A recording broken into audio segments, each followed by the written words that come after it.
Bonsoir mesdames, bonsoir messieurs, bienvenue une nouvelle fois. J'adore ce rendez-vous semestriel du Forum des auteurs à l'occasion toujours de la publication d'un supplément, le supplément donc Quelle Europe financière demain, voilà. Et c'est vrai qu'on a beaucoup reparlé du Brexit, je crois il y a un mois et demi, à l'occasion de l'arrivée à la tête de la diplomatie britannique d'un certain David Cameron. Vous vous en souvenez, enfin en tout cas on a appris à s'en souvenir de nouveau, donc le retour de David Cameron. 7 ans après le référendum britannique, Londres reste une place toujours importante en Europe, toujours première, bien entendu, mais peut-être que les cartes ont été redistribuées au sein des places financières du continent. Par exemple, Paris, regardez, JP Morgan, la première banque américaine en termes d'effectifs. Qu'est-ce qu'on a vu ? Eh bien, elle est déjà présente en France, bien sûr. Elle annonçait il y a un mois le lancement d'un fonds en partenariat avec BPI France, un fonds doté de 50 milliards de dollars. Et puis, il y a eu un autre exemple, c'était cet été. C'est Barclays qui, au mois d'août, décidait de rapatrier une partie de ses activités, de son siège pour l'Union européenne, de Dublin, où ça à Paris. Alors, on verra évidemment ce qu'il en est de Paris.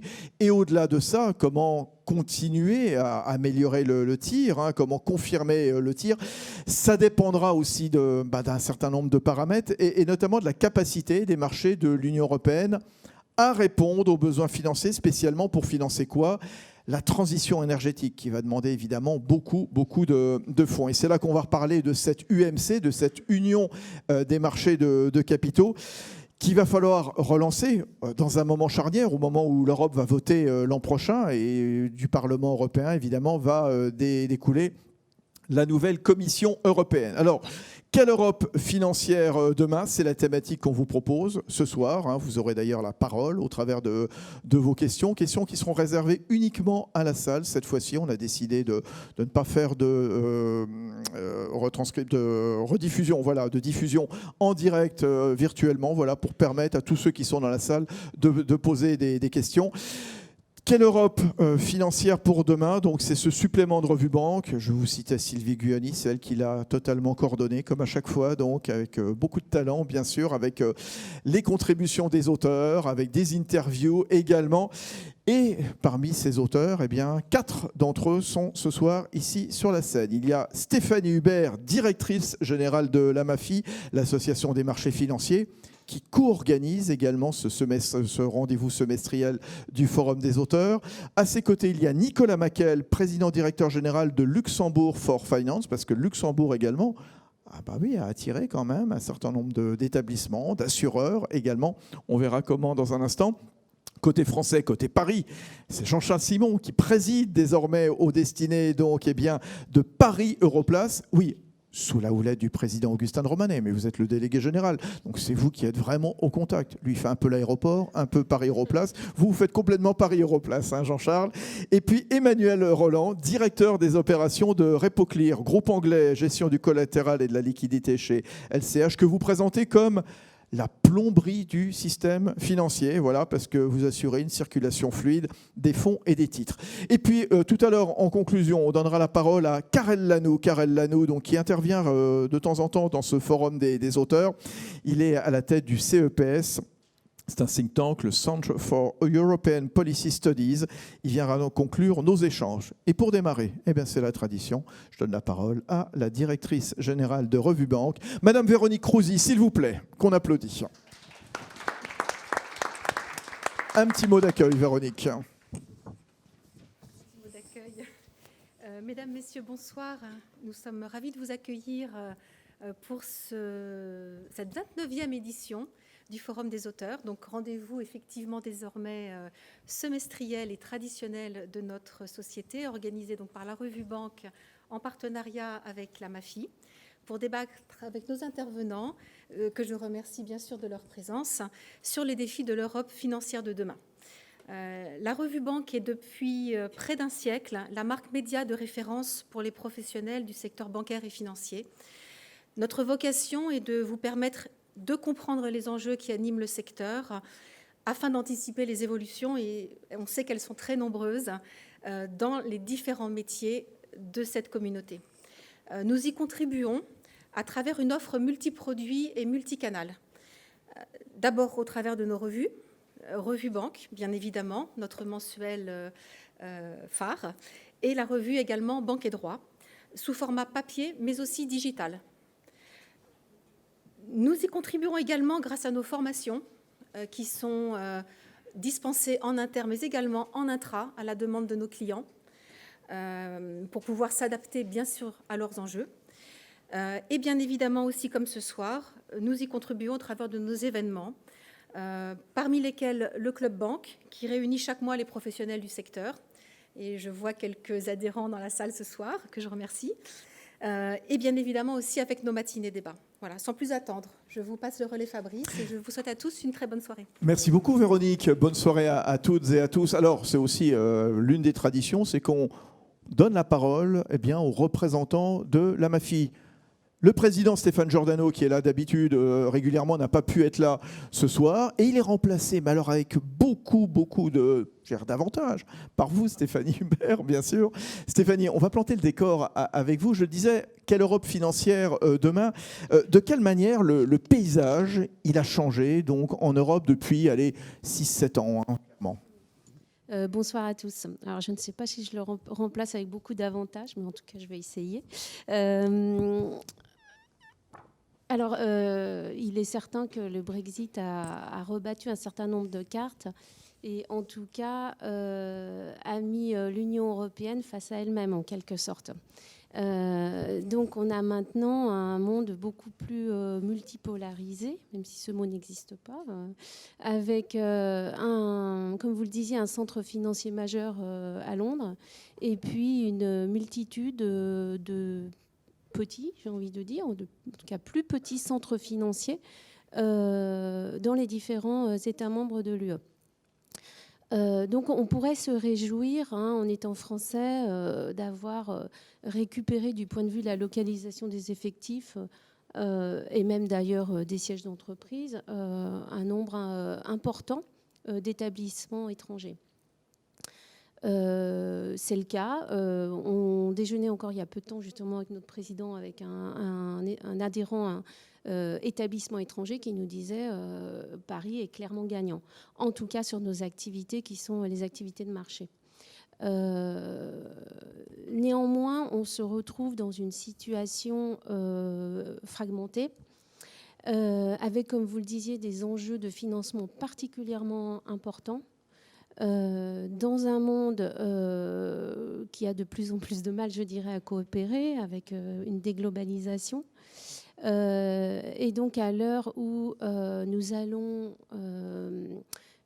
élire les parlementaires européens et une nouvelle commission va être choisie, il y a des questions vraiment majeures qui se posent pour l'Europe, pour le financement de son futur et pour le rôle des marchés financiers dans ce financement. Je pense qu'on en parlera plus tard. Voilà, vous avez tout dit. Voilà. Enfin, tout dit, en tout cas, vous avez bien planté le décor. Et justement, on va voir point par point justement ce qu'il en est. Alors justement, tiens, Paris, puisque honneur à notre présence ici dans le 9e arrondissement de Paris et avec la présence de Jean-Charles Simon.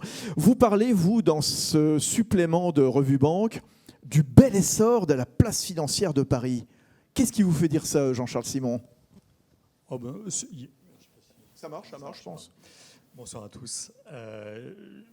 C'est vraiment, je crois, relativement factuel. Ça ne veut pas dire d'ailleurs que c'est quelque chose de relatif par rapport à d'autres places pour lesquelles il y aurait moins d'essor. Il y a d'abord des métiers financiers qui sont en essor pour certains d'entre eux.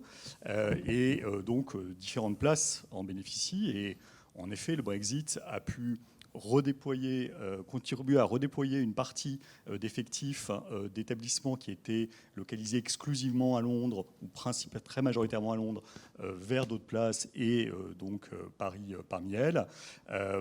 Mais c'est plutôt les données, si vous voulez, agrégées qui font pour moi qu'on voit que Paris a cette dynamique. Les données d'emploi, tout simplement, par exemple, pour commencer par ça. Paris aurait davantage attiré d'emplois de la finance au titre du Brexit que par rapport aux autres capitales européennes.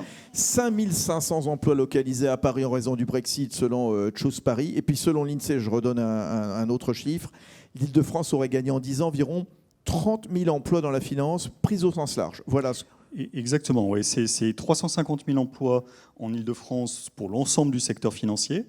À comparer, enfin pour se donner un ordre de grandeur, à 420 000 emplois dans le Greater London. Alors, le Greater London, c'est une circonscription géographique qui est plus petite que l'Île-de-France, donc ça ne se compare pas exactement. Mais globalement, ça montre que quand même, il y a une taille de Paris qui n'est pas excessivement faible, qui est au contraire, même si les deux places ne sont pas du tout évidemment dans la même configuration de positionnement sur certains marchés mondiaux et certains produits, mais qui a quand même une taille de la place de Paris qui est désormais significative. Dans l'Union européenne, et effectivement avec un gain d'à peu près 10% sur 10 ans. Mais Jean-Charles, au moment où souvent on aime bien se faire mal, on dit oh là là, c'est horrible, la France, tous ces impôts, toutes ces taxes, toutes ces grèves, etc. Ça vous a surpris ou pas, justement, cette émergence de la place parisienne profitant du Brexit ? Alors d'abord, oui, je ne pense pas qu'il y ait que le Brexit. Je pense qu'il y a des raisons structurelles qui font que Paris... Pourquoi, justement ? Alors d'abord parce qu'on a... une chance, qui n'est pas nécessairement une chance globale pour la France, mais qui est une chance pour la finance en Île-de-France, c'est que nous sommes dans un pays extrêmement centralisé. Et étant dans un pays extrêmement centralisé, on a par exemple une concentration de grands clients corporate qui est à peu près sans équivalent ailleurs. En Europe, on a 38 sièges du CAC 40 qui sont en Île-de-France, et ça se confirme à un niveau sur des cercles plus larges. Et on a à peu près la même chose quand vous regardez les plus grands MBA, écoles d'ingénieurs, diplômes en management, etc. Vous avez aussi une concentration extrêmement forte sur l'Île-de-France. Donc, pool de talents, pool de clients, c'est deux raisons structurelles quand même assez fortes qui font que voilà, quand on avance, je dirais, dans le développement d'une entreprise et qu'on cherche à trouver des endroits dans lesquels on a ces deux assises, on trouve qu'à Paris, c'est quand même pas mal en comparaison d'autres choix possibles. Ça n'empêche pas, évidemment, que Paris a ses propres inconvénients et ses défauts. Ouais. Boulet, si je puis dire, en termes d'attractivité. On en est tout à fait conscient. Pool d'enseignement supérieur aussi. Voilà. Vous citez Paris-Saclay, vous citez Paris-Dauphine, vous citez Sciences Po. Je crois que le FT classait dans les Master Management 3 écoles françaises, franciliennes en l'occurrence, parmi les 5 premières au monde. Donc c'est dire s'il y a vraiment un nombre d'atouts qui sont vraiment tout à fait importants et qui finalement l'emportent parfois plus que notre handicap principal, qui est l'écart entre le coût du travail pour l'entreprise et le net salarié pour le collaborateur, qui est vraiment le problème français vu de beaucoup d'endroits, et de France y compris, quand on regarde la compétitivité des entreprises et leur capacité à permettre d'avoir un business model qui s'épanouit en France, c'est le sujet. Après, pour ce sujet, il faut voir qu'il y a des contreparties à ce coin social considérable entre le coût du travail et le net salarié, des contreparties en avantages retraite et santé notamment, mais il y a aussi des possibilités en plus qui ont été créées ces 20 dernières années, je pense notamment au régime des impatriés, pour contrebalancer en partie ces coûts dans nos métiers. Et ce que vous ajoutez, ce qui est important aussi, ici même, dans ce Cénacle, c'est la qualité des autorités de régulation et des autorités de supervision donc, qui existent en France. C'est absolument indispensable, je pense, de mettre ça au crédit de la France. Deux choses, je pense que d'une part, grâce aux grands établissements français notamment, elles ont une expérience, une connaissance des choses sophistiquées qui est très complète. Donc il n'y a pas de difficulté que pour avoir des pays qui n'ont pas vraiment de place financière. Dans les 27, il y en a où c'est plus difficile d'imaginer d'avoir ce même type d'expérience chez un superviseur. Et la deuxième chose, c'est, je crois qu'il faut vraiment le mettre ça à leur crédit. Elles ont depuis 10 ans fait beaucoup d'efforts dans la relation à l'établissement agréé, dans le traitement des dossiers, dans la façon dont elles les délais de traitement notamment.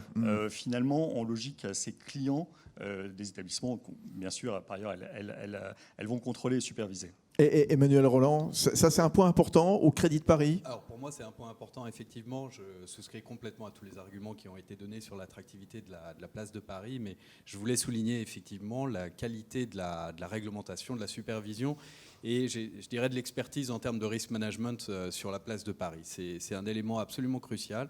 Je suis certain que ce n'était pas anodin dans le choix de certaines grandes banques de venir sur la place de Paris, de venir installer des activités de trading sur la place de Paris, parce que voilà, l'expérience a montré que le tissu bancaire français était assez résilient, assez résistant au travers des différentes crises qu'on a pu traverser.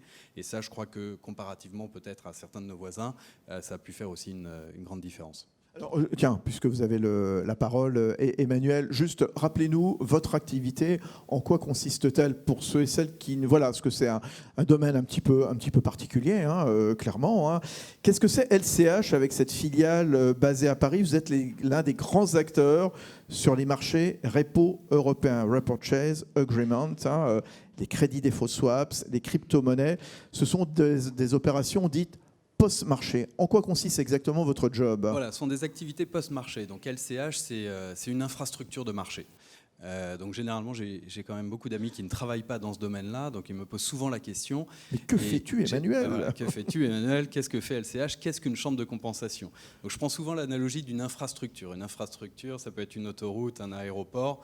Et finalement, si on prend l'analogie aérienne, les banques seraient les avions. Évidemment, on a besoin des avions pour voyager, mais pour voyager en toute sécurité, il faut une infrastructure de qualité, une infrastructure qui permet à ces avions d'atterrir en toute sécurité et d'accélérer et même de fluidifier le transport aérien. Donc, la plomberie, c'est une image, mais ce n'est pas la meilleure, je pense. Je reprends votre... Je sais. Ah oui, attendez. C'était voilà. pas forcément la meilleure image qu'on ait pu prendre. J'aime bien l'analogie avec le transport aérien. Voilà, ça permet vraiment de fluidifier les transactions financières. Et pour être un petit peu plus concret, une chambre de compensation, c'est une plateforme qui s'interpose entre les acteurs de la finance. La chambre de compensation vient le vendeur de tous les acheteurs et l'acheteur de tous les vendeurs. Donc on agit comme un centre, une contrepartie centrale, c'est le terme français. Et à ce titre-là, on vient sécuriser, fluidifier et sécuriser les transactions financières pour s'assurer de la bonne fin de ces transactions. Et dans le cas extrême, on est aussi donc des spécialistes du risk management. Et au cas de défaut de l'un de nos membres, l'un des membres de la chambre de compensation, bien on s'assure qu'on puisse gérer ce défaut avec le collatéral qui nous a été posté en sécurité afin de ne pas contaminer, j'allais dire, l'ensemble des autres membres qui participent à ce pool de liquidité. Donc c'est un élément absolument crucial dans la stabilité des marchés financiers et leur résilience. Et donc les montants qui sont traités au sein de la chambre de compensation sont colossaux. Alors, vous dites dans ce supplément de Revue Banque que la ville de l'art, du luxe et de la gastronomie a diversifié et élargi son portefeuille pour proposer une offre de services financiers puissante, fiable et complète. Et au travers de LCA, justement, Paris est devenu la capitale de la compensation des dettes souveraines en repo euro. Alors justement, racontez-nous comment. Alors, en fait, le Brexit est intervenu, mais je pense que la stratégie de la Chambre de compensation a devancé un petit peu le Brexit. Vous étiez déjà à Paris, hein, de toute façon. Nous étions déjà à Paris. En fait, LCH, c'est composé de 2 chambres de compensation. Une à Londres, qui est très connue et qui a le service Swap Clear. Donc, à la suite des engagements de Pittsburgh et de la réglementation EMIR, les swaps de taux ont été mandatés, obligatoirement clearés au sein de la Chambre de compensation. Et ça concerne notre entreprise sœur à Londres. Mais à Paris, il y avait déjà une chambre de compensation qui s'occupait effectivement de la compensation des crédits de default swap, de l'equity et du repo. En 2019, nous avons pris la décision, alors je pense à l'aune aussi du Brexit, nous avons pris la décision de rassembler toutes les activités de compensation de dette gouvernementale euro. Aujourd'hui, on en traite 13 dettes gouvernementales. On a choisi de les rassembler à Paris, puisque Paris devenait aussi ce centre financier international. Et LCH, aujourd'hui, et le groupe LSEG auquel nous appartenons, s'inscrit complètement dans l'idée que Paris peut devenir un hub européen, continental, d'une finance internationale. Donc le Brexit a été une sorte d'accélérateur, quelque part ? Alors, ça a été un accélérateur, oui, je pense, dans une forme de prise de décision. Cela dit, je pense que c'était une décision qui était à prendre pour le bien de l'industrie financière et des banques, la concentration ou la consolidation des dettes euro à Paris ou dans un centre financier paraissait absolument inévitable et procure tellement d'avantages pour les banques de pouvoir consolider en un seul endroit et donc d'optimiser ses ressources financières, que cette décision était inéluctable. Stéphanie Hubert, la directrice générale de la MAFI, est-ce qu'on peut dire que Paris a acquis une place prépondérante avec une offre plus large de services? Est-ce que Paris a attiré plus que les autres, finalement, en provenance de Londres? Alors, je pense qu'on peut dire effectivement que Paris a un éventail de services qui est large et qui est sans Lesquels? doute... Que mettre au crédit de Paris? Vous voulez dire en termes d'activité En termes d'activité et d'attractivité, par exemple, dans tous les facteurs qu'a cités précédemment Jean-Charles, lequel vous retenez en particulier, par exemple? Les réformes fiscales, les réformes réglementaires? Alors, je pense qu'il y a un aspect humain, en fait, dans la relocalisation qui n'est pas... Alors, je pense que l'aspect fiscal a été très, très important, hein, avant tout. Nicolas, il opine. Il prendra la parole tout à l'heure. Voilà, je pense qu'à la fin, c'est quand même la rentabilité potentielle de l'installation qui emporte la décision. Il y a un facteur humain qui est important. En fait, vous avez dû voir qu'il y a un certain nombre d'établissements bancaires qui ont décidé de localiser leur hub européen, leur filiale à l'intérieur de l'Union européenne en Allemagne, mais avec néanmoins une relocalisation plus importante des personnes à Paris qu'en Allemagne. Pourquoi ? Pour les raisons que Jean-Charles a évoquées, des écoles internationales dans lesquelles scolariser ses enfants. Et puis sans doute une qualité de vie perçue comme étant plus importante, plus élevée à Paris. Mais ce que l'on constate effectivement, c'est que Paris offre, en tout cas sur les marchés financiers, un large panorama d'activités et puis des compétences et une certaine concentration en fait de compétences à l'intérieur de l'UE. Ça veut dire quoi? Que les autres places sont soit de taille inférieure, soit hyper spécialisées, c'est ça Stéphanie? C'est ça. Alors, Paris est la première place au sein de l'UE, la deuxième c'est l'Allemagne, et puis ensuite, effectivement, on a des places qui sont plus spécialisées. Alors, on parlera du Luxembourg, l'Irlande, et des places plus petites et plus, je dirais, focalisées sur les acteurs, les clients locaux, comme l'Italie ou l'Espagne, par exemple. Alors justement, Nicolas Maquel, prenez le micro s'il vous plaît. Je rappelle que vous êtes le PDG de Luxembourg for Finance. Vous nous direz dans un instant comment le Grand-Duché a attiré quelque part. Mais votre regard sur Paris, justement, tout ce qu'on a dit précédemment, c'est quelque chose que vous avez constaté également, vu de votre côté? Absolument. Je crois que je peux souscrire à tout ce qui a été dit. On a vu, peut-être si je peux me permettre d'aller un peu plus loin, moi je pense qu'il y a même eu deux temps dans le succès de Paris. Un premier temps qui date d'avant l'élection et la mise en place du président Macron, où on a vu un choix des banques plutôt pour Francfort, et puis la mise en place du président Macron d'une véritable stratégie d'attraction des activités économiques en général, que ce soit l'innovation ou aussi la finance, avec vraiment des décisions. Vous avez cité le régime d'impatrié. Pour moi, le régime d'impatrié est quelque chose qui est vraiment la clé, une des grandes clés du succès de Paris.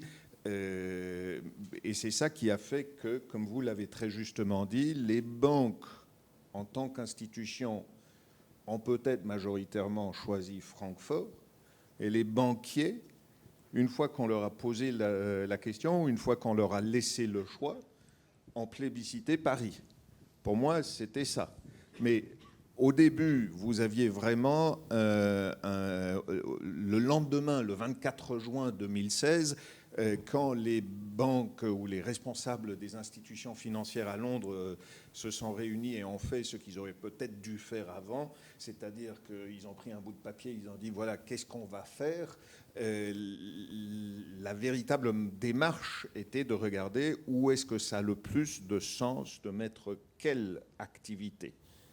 Et c'est là que vous aviez, comme vous avez très justement dit, pour certaines places financières, Dublin, Luxembourg, gestion d'actifs, Francfort, Paris, un partage avec peut-être une prépondérance pour Francfort au début, pour tout ce qui est investment banking, derivatives trading, et ce n'est qu'après que les Néerlandais étaient très très futés, ils sont allés chercher ce qu'ils pouvaient espérer recueillir. Oui, parce que comment c'est fait Ce qui n'était pas les activités bancaires, ce qui n'était pas la gestion d'actifs, mais c'était vraiment l'infrastructure de marché, et ils ont vraiment démarché ces acteurs, à commencer par Thomson Reuters et d'autres, de manière très très très intelligente. Ils les ont attirés, mais je crois que quelqu'un, même dans un des articles, le dit, l'activité a peut-être un grand volume de chiffres, mais pas nécessairement d'activité en tant que telle. Il ne faut pas s'emballer. Voilà. Mais alors, selon quels critères s'est faite cette répartition, finalement, Nicolas Maquel? Et c'était quelle place a déjà un écosystème bien établi dans quelle activité. Et c'est là que, évidemment, Paris et Francfort étaient des places où, rien que du fait qu'elles servaient une grande économie nationale avec des très grandes entreprises qui avaient des besoins d'investment banking, de trading et d'autres, Luxembourg n'est pas un investment banking hub. On n'a ni la prétention, ni l'ambition de le devenir. On ne pourrait même pas, si on voulait demain, devenir un investment banking hub. Ce n'est pas quelque chose que vous décrétez. Donc, il faut déjà avoir un écosystème qui peut servir, qui peut soutenir une certaine activité. Le Luxembourg est devenu grand dans la structuration de fonds d'investissement à partir des années 80. Donc on a eu presque 30 ans au moment de Brexit de mise en place, de construction d'un écosystème qui est vraiment outillé. Quand vous regardez, peut-être on déborde là sur la prochaine question. Non, pas du tout. Mais un des secteurs où le Luxembourg a eu beaucoup de succès, c'est la banque privée. Tous les grands acteurs que vous avez cités qui ont choisi d'implanter ou de développer des activités à Paris, JP Morgan, HSBC, Citi, Goldman Sachs, ont sorti la partie banque privée de ceux qu'ils ont mis à Paris et l'ont transféré au Luxembourg, où ces mêmes acteurs ont déjà des grandes activités. JP Morgan a au Luxembourg une activité bancaire depuis 50 ans. Jamie Dimon est venu au mois de juillet fêter les 50 ans de JP Morgan au Luxembourg. Citi, la même chose.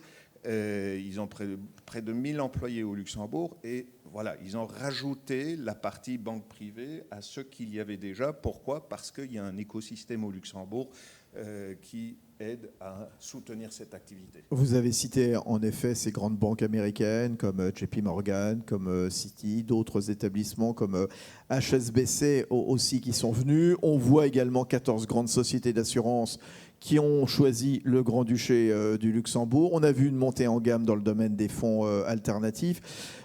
Une centaine d'entreprises du monde financier ont choisi d'y implanter leurs activités. Alors pour faire quoi exactement, justement ? Comment le Luxembourg va se spécialiser davantage ? Dans quel domaine ? Non, le Brexit n'est pas quelque chose qui change le cours de l'histoire du Luxembourg. Au contraire, c'est plutôt une confirmation, une consolidation du rôle que nous jouons déjà dans ces verticales-là. On n'a aucun problème pour nous.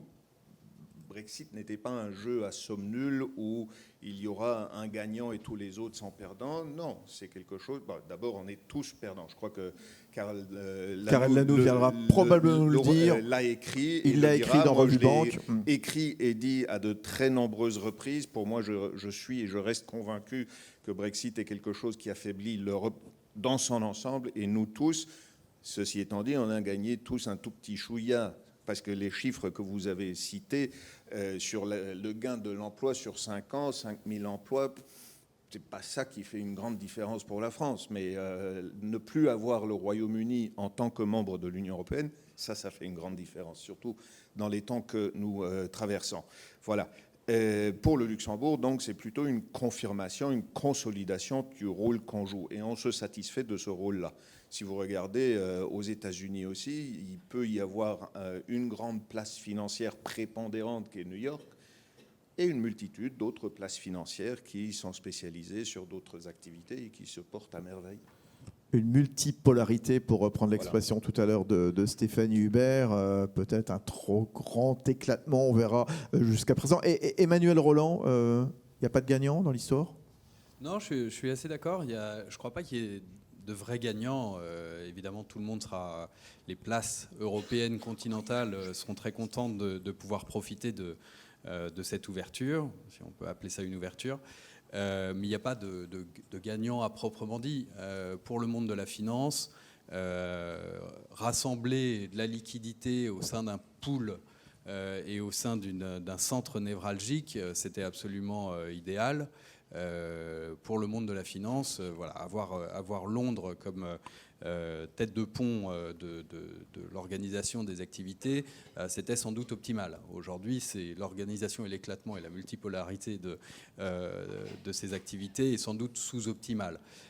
Mais effectivement, le Brexit a permis de redistribuer ces cartes et de consolider des verticales de chacune de ces places financières, et celle de Paris est en train de se dégager. Nicolas Maquel, Jean-Charles Simon, est-ce que justement le nouveau paysage donne lieu à une plus grande fragmentation, une trop grande fragmentation? Nicolas Maquel et ensuite Jean-Charles. Je voulais juste relativiser ce que je venais de dire sur le fait qu'il n'y avait pas de vainqueur. Non, comme j'ai dit tout au début, je souscris entièrement à ce qui avait été dit. Pour moi, Paris est clairement la place financière qui a recueilli non seulement le plus d'activités, mais les activités dans chacun des secteurs.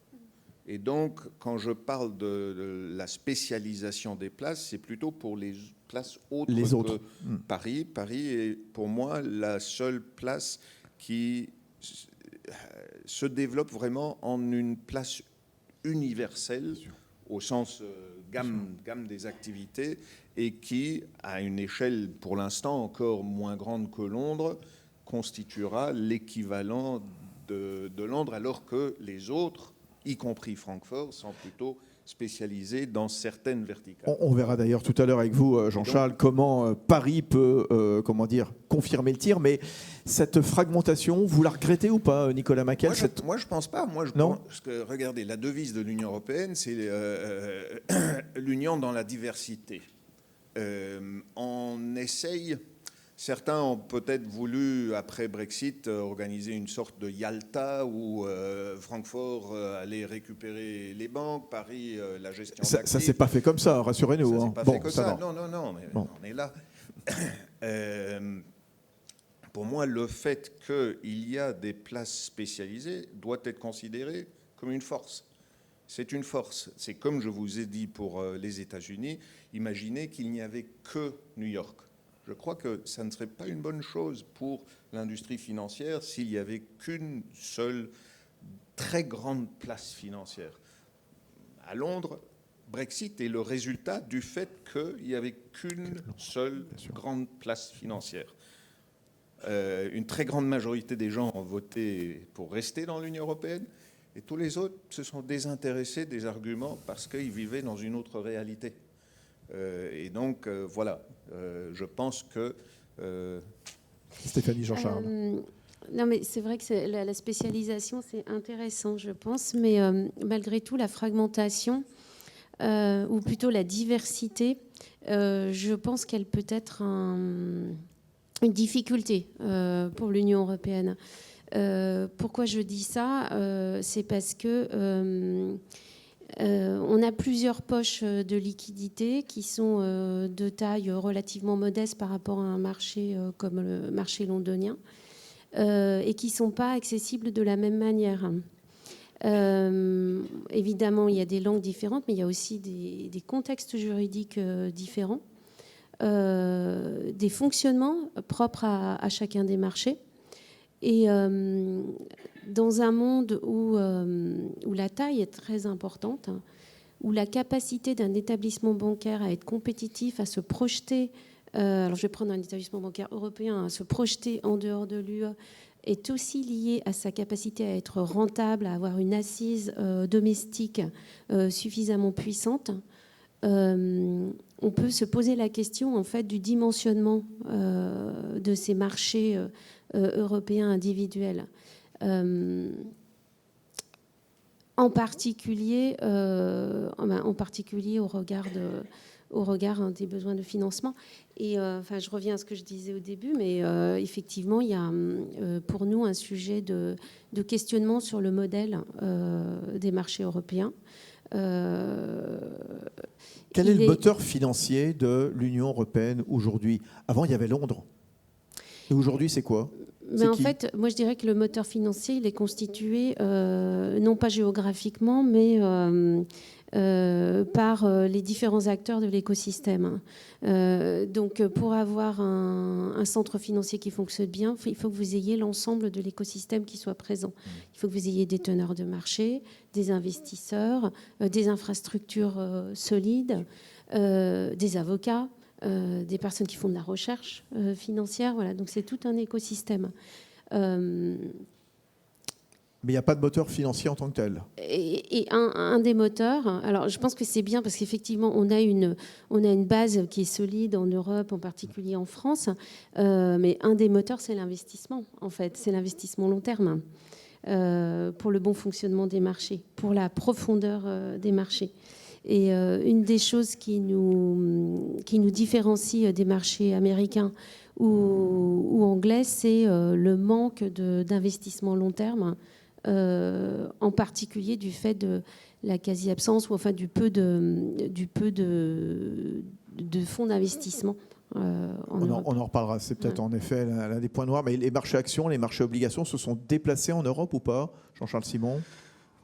Pas tant que ça, parce que comme le disait Nicolas Maquel, en fait, on a beaucoup de choses qui sont des tendances d'assez long terme. Donc, on a différentes places parce que c'est des places qui avaient des histoires, qui avaient constitué chacune des pôles de compétences. Et ces pôles de compétences se sont affirmés. Je souscris tout à fait au fait que globalement pour l'Europe, le Brexit est une très mauvaise chose. J'abonde complètement sur ce qui a été dit parce que je pense que ça fait perdre de la puissance financière globale à l'Europe, ça fait perdre de la focalisation sur l'importance des sujets financiers dans les mécanismes de décision de l'Union européenne. Même si le Brexit a apporté des opportunités quand même en Europe. Ah, tout à fait. Non, mais encore une fois, c'est quelque chose qui a pu être favorable pour les places de l'Union européenne, mais qui n'est pas favorable à la finance globalement dans l'Union européenne. Et collectivement, on perd une place mondiale énorme, qui était la place européenne qui rivalisait avec New York, avec les places asiatiques. Et on n'a plus ça. Alors après, le fait d'avoir plusieurs pôles, moi je pense que c'est absolument pas un problème. Vous l'avez dit, Nicolas Maquel, pour les États-Unis, c'est pas le sujet. La différence, c'est que les États-Unis, c'est pas du tout la même gouvernance que l'Union européenne. Et ce qui, moi, me pose problème aujourd'hui dans l'Union européenne à 27, c'est que vous avez à peu près 20 pays qui n'ont pas vraiment de centre financier, qui ne s'intéressent pas trop au sujet, qui ont pourtant chacun une voix au Conseil européen et qui, dans les décisions, soit s'y intéressent pas, dans le meilleur des cas, soit, de toute façon, trouvent très bien que les choses se fassent avec des acteurs qui sont non européens, parce que pour eux, c'est indifférent. C'est en tout cas comme ça que certains le pensent. Il y en a qui ont un peu plus le sens de l'intérêt collectif, mais beaucoup le pensent comme ça. Et donc ça, c'est quelque chose qui différencie vraiment les États-Unis et l'Union européenne. Et Londres, par le poids de la City, l'expertise et l'importance, l'influence que ça pouvait exercer dans les instances européennes, c'était, je pense, un atout pour que la finance européenne, globalement, soit la plus compétitive possible. Parce que ça, c'est quand même un enjeu essentiel. Si vous voulez, on a beau être des places financières avec des atouts, des professionnels de grande qualité, si la régulation financière européenne en soi ne délivre pas, c'est pour l'emploi du mauvais français, de délivrer, mais n'apporte pas un cadre qui est vraiment compétitif internationalement, bah de toute façon, ça sera globalement mauvais pour toutes les places européennes. Donc je pense que, si vous voulez, le sujet, il est au niveau européen d'essayer de convaincre ensemble. C'est pour ça qu'on a, je pense, beaucoup plus de choses qui nous rapprochent que de choses qui nous opposent. C'est d'essayer de construire quelque chose qui soit bénéfique à une finance puissante et qui donne ce que l'Union européenne vient enfin d'évoquer, c'est-à-dire une forme d'autonomie stratégique de l'Union européenne. Là-dedans, je pense quand même que Paris a effectivement des atouts. J'aime bien cette expression un peu de place universelle au sein de l'Union européenne. C'est une place pas seulement spécialisée, mais une place qui a effectivement différents métiers. Pourquoi? Encore une fois, pour les mêmes raisons que celles que j'évoquais tout à l'heure. C'est en effet une des grandes économies de l'Union. Déjà, ça pose ça. Et en plus, par rapport aux autres grandes économies de l'Union, elle est beaucoup plus centralisée. Donc là, encore une fois, cette concentration, la première banque de l'Union européenne est française, le deuxième assureur européen est français, le premier fonds de private equity est français, le premier asset manager est français, et c'est en partie la résultante à la fois des concentrations économiques qui ont pu exister dans le passé, et aussi de cette concentration physique. Le premier assureur européen est allemand, mais il n'est pas à Francfort, il est à Munich. Donc on a aussi, si vous voulez, des choses qui font qu'on a cet écosystème qui est assez... D'ailleurs, ce n'est pas un hasard si on est la seule mégalopole de la taille de Londres dans l'Union européenne. C'est-à-dire la seule agglomération qui est dans les 8-10 millions d'habitants, dans ce range-là, dans l'Union européenne, c'est Paris, et qui donc se compare relativement à Londres de ce point de vue-là en termes de taille globale. Alors, on verra justement après comment accélérer quelque part, hein, comment confirmer cette situation. Juste un mot quand même, Emmanuel Roland, on a beaucoup parlé de Londres. Londres, blessé, enfin... surtout pas effondré, hein, surtout pas tué. Il y a quand même de beaux restes. La déflagration que certains peut-être attendaient ou souhaitaient, je ne sais rien, après le Brexit, elle n'est pas arrivée. Londres est toujours première, hein, on est d'accord. Hein. Londres est toujours première et sans doute encore un peu. Je pense que le Brexit a eu des effets effectivement tout à fait néfastes pour l'Union européenne et pour le Royaume-Uni en particulier. Et effectivement, avec un Londres et une City qui s'en est complètement désintéressé au moment du vote. Donc c'est cette City-là qui a été blessée et qui a été touchée et ensuite qui a dû accuser le coup avec les conséquences du Brexit, même si elles ont mis un petit peu de temps à se mettre en œuvre.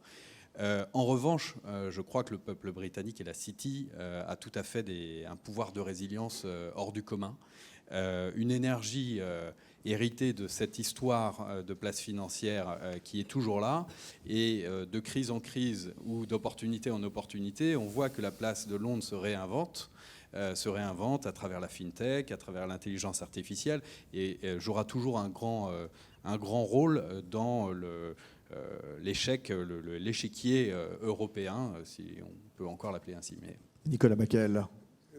Je crois qu'il est encore un peu trop tôt pour vraiment essayer d'identifier des conséquences de Brexit.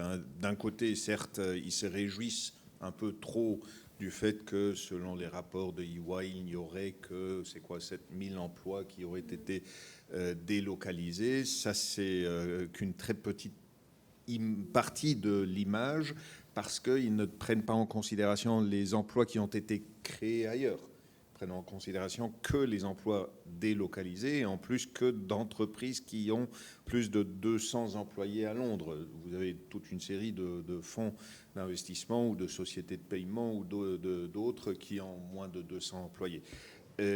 Maintenant, je crois que ce que nous, on commence à voir, et je suis certain à Paris aussi, c'est que dans nos contacts à travers le monde, on voit que des acteurs qui jusque-là n'avaient pas encore d'activité en Europe et qui commencent à vouloir élargir leurs activités au continent européen regardent la carte européenne d'une manière tout à fait différente. Et Londres n'est plus la solution évidente. Londres n'est plus le premier choix. Le premier choix sera Paris, Francfort, Luxembourg, Dublin, que sais-je, ça dépend. Et ensuite, peut-être, oui, on va aussi faire quelque chose à Londres, mais ça sera en deuxième lieu. Puis troisièmement, je crois que jusqu'à maintenant, d'abord, n'oubliez pas que Brexit est une réalité depuis quand? 1er janvier 2021, non? Donc, c'est jeune. Voilà, c'est assez jeune. Il y a eu la pandémie pour un peu escamoter le tout. Attendez de voir après les élections de l'année prochaine, une fois qu'il y a, il faut espérer, un gouvernement qui sera composé d'adultes, bon, l'actuel l'est aussi, mais qui regardera leur situation budgétaire de manière vraiment sérieuse et constatera que, à l'instant, on a un petit souci. Il va falloir augmenter les revenus. Et comment est-ce qu'on augmente les revenus? Ils ne vont pas pouvoir, puisque ça sera le gouvernement socialiste, ils ne vont pas pouvoir le faire en coupant dans les allocations. Ils vont devoir augmenter les impôts. Donc, à mon avis, c'est là que va commencer à se faire sentir davantage les vraies conséquences de Brexit. Ouais, intéressant ce que vous nous dites. Juste encore un mot, Stéphanie Hubert, directrice générale de la MAFI. Les divergences réglementaires entre le Royaume-Uni, entre Londres et l'Union européenne, est-ce que c'est problématique ou pas ? Pour l'instant, ça n'est pas problématique parce que le Royaume-Uni continue d'appliquer les réglementations héritées de l'Union européenne. Le sentiment qu'on a, c'est vous qui disiez ça tout à l'heure, Jean-Charles, pardon, c'est que les Britanniques sont très attachés aussi à la qualité de leur réglementation et de leur supervision. Donc on n'a pas le sentiment qu'ils vont tout mettre à plat et voilà, tout refaire. Donc il me semble pas que ce soit un danger imminent ou même très important. En revanche, c'est vrai que les Britanniques ont beaucoup fait au niveau européen, post-crise financière, pour la revue de la réglementation. Ils ont été très très utiles et ils ont une approche qui est souvent une approche un peu différente et très intéressante. Moi, ce que je note, c'est que vous avez peut-être vu dans la presse depuis quelques mois cette volonté quand même de prendre en compte la compétitivité dans la réglementation britannique. On a vu des déclarations très fortes. Au-delà des déclarations, la prise en compte de la compétitivité est devenue ce qu'ils appellent un objectif secondaire de la FSA, pardon. Ce qui signifie qu'on a quand même un régulateur britannique qui est soucieux d'assurer la compétitivité des marchés britanniques, d'autant que ces marchés, de leur point de vue, ne sont pas en croissance. Donc il y a aussi la conscience qu'il y a des actions à prendre de leur côté. Un mot, Jean-Charles Simon, Nicolas Maciel, sur ce point, justement. Nous, quand on échange avec nos amis de City of London, la première chose qu'ils nous disent d'abord, c'est qu'en fait, ils ont continué à créer des emplois dans la City en net. Donc, ils ne sont pas plus paniqués que ça sur l'état de la City. Mais en effet, ils ne voient pas nécessairement ce qui a pu être créé au sein de l'Union européenne et qui, auparavant, aurait probablement été massivement localisé à Londres. La deuxième chose, je pense que l'industrie financière britannique est en effet très consciente que le projet Singapour sur Tamise, qui était à un moment envisagé, n'est pas forcément très raisonnable. Et donc, elle a plutôt plaidé depuis les discours de Jeremy Hunt et les grands moments qui ont commencé à parler de dérégulation, pour dire qu'il fallait y aller de manière très raisonnable et qu'il fallait en effet parler de compétitivité. Donc ça, c'est une chose qu'on aimerait bien que la Commission européenne intègre également. En revanche, de faire quand même très attention sur les sujets de réglementation. Et vous avez vu que le point qui a été le plus commenté, c'est l'affaire des plafonnements de bonus qui est donc remis en cause au Royaume-Uni par rapport à ce qui existe dans l'Union européenne. Il n'y a pas un enthousiasme débordant sur le sujet au Royaume-Uni. C'est plus une annonce politique que véritablement une demande de l'industrie. Et le troisième point que je veux dire, c'est que je pense que le Brexit, il a probablement pour l'instant, en tout cas, plus nuit à l'économie britannique en général qu'à la City en direct. La City en direct, elle a effectivement vu des gens partir parce qu'il fallait trouver une localisation dans l'Union européenne. Et aujourd'hui, c'est clair que les gens se disent, la plupart des gens qui sont ambitieux pour différentes raisons en finance et qui viennent de pays non européens se disent, il faut que j'ai un siège dans l'Union européenne. Et donc ensuite, en fonction de leur métier, de leurs choses, ils vont choisir un siège dans l'Union européenne. Ça ne veut pas dire qu'ils ne sont pas à Londres, mais il faut qu'ils aient quelque chose dans l'Union européenne. Donc ils ne concentrent plus toute leur activité comme ils l'auraient peut-être fait avant à Londres. En revanche, c'est vrai que par ailleurs, la place reste extrêmement forte, extrêmement portée par la croissance des marchés quand il y en a et l'activité financière globalement. Donc elle a peut-être moins souffert que l'économie britannique en général. Et d'ailleurs, l'économie britannique on voit la souffrance dans le rapport des capitalisations des marchés actions. Vous avez vu que Paris, depuis à peu près un an, est passé devant Londres Première en capitalisation capitalisation des marchés boursiers. Ce n'est pas tellement un sujet de place financière, c'est un sujet d'économie globale. L'économie française, il se trouve, était plutôt dans le bon timing et le bon mood, parce que notamment il y a le luxe qui a beaucoup tiré la capitalisation boursière parisienne. Et inversement, au Royaume-Uni, vous avez d'abord un effet livre sterling qui a pesé une dévaluation relative par rapport aux autres monnaies mondiales, et par ailleurs quelques boîtes qui sont parties, des boîtes qui étaient étrangères, qui sont parties ailleurs, qui étaient cotées à Londres et qui ne le sont plus, et même des boîtes britanniques qui ont aussi fait ce choix-là. Donc c'est ça c'est l'économie globale qui souffre du côté Brexit, plus que la City qui a porté la France et qui est au contraire à toucher Londres. Un mot justement, avant qu'on voit justement qu'est-ce qu'il faut faire en plus, toujours chez nous, sur le continent européen. Ouais.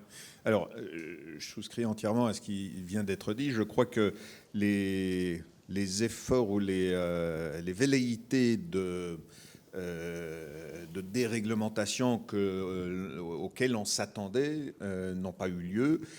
Quand on regarde les réformes d'Édimbourg, les différents éléments, je crois que c'est plutôt d'ordre technique qu'autre chose. C'est presque naturel.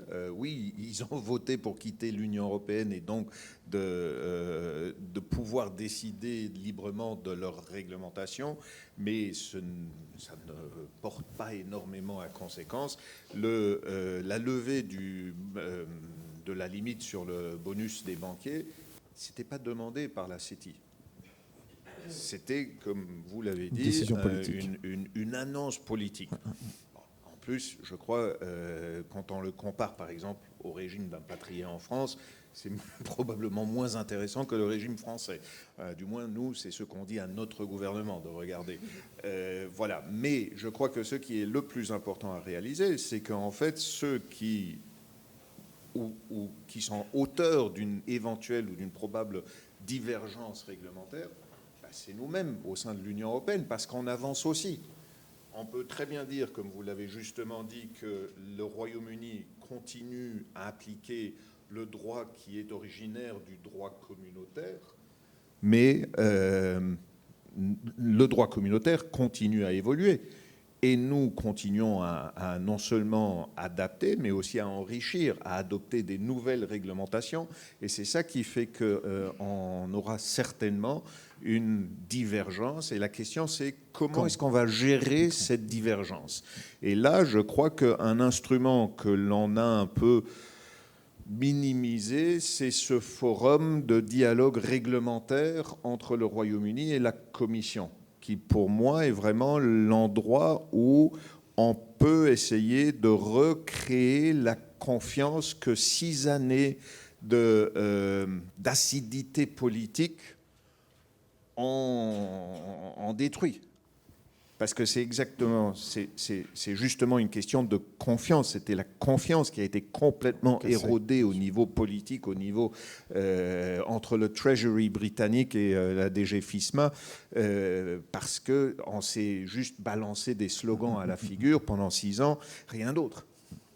La suite maintenant, Jean-Charles Simon, comment continuer à attirer, déjà en France, et puis après on verra pour le reste du continent européen. Qu'est-ce qui manque encore à Paris, que ce soit d'agir dans notre environnement, et puis peut-être comme produit également. C'est quoi la suite ? Qu'est-ce que vous recommandez, vous, le délégué général de Paris Europlace ?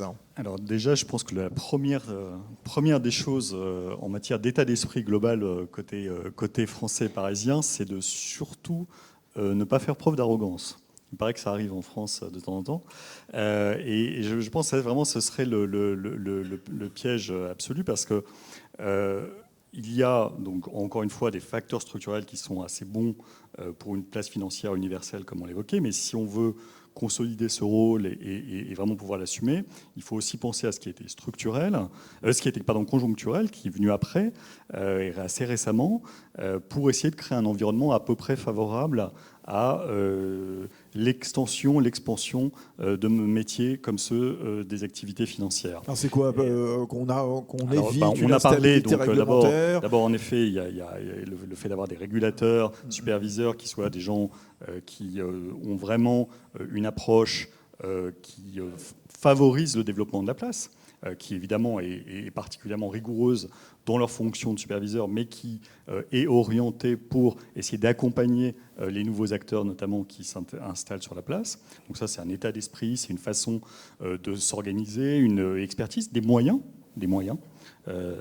J'entends une de ces deux autorités qui parle régulièrement de son problème de moyens. C'est un vrai souci de mon point de vue.